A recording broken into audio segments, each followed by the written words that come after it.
السلام عليكم ورحمة الله. اليوم غنتعرفوا على هشام صاحب قناة بارباروسا. هشام هذا هشام أصدقاء، هو قناة زوينة فيها ميتاب، دخلوا عنده أصدقاء.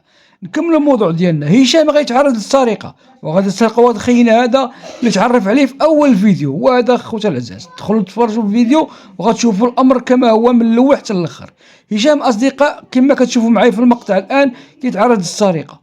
هنايا في هذا الحي هذا داو لي التليفون والفلوس، دار عليها البحث، قالوا لي ودي ما تدخلش هذا الحي هذا اللي حي 42 وراه معروف في هذه الدوله هذا الدولي اللي كان ودخل لي وعمل التحدي ولكن تعرض للسرقه.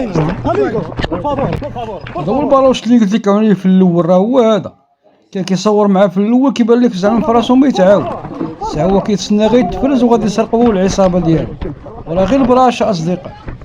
Amigo, por favor. Dame la batería del teléfono. Dame el teléfono, por favor. كما كتشوفوا معايا هشام بارباروسا اصدقاء، محتوى زوين ونقدروا ندخلوا عنده، والفيديو كامل راه اللينك ديالو كاين في صندوق الوصف. تهلاو اصدقاء.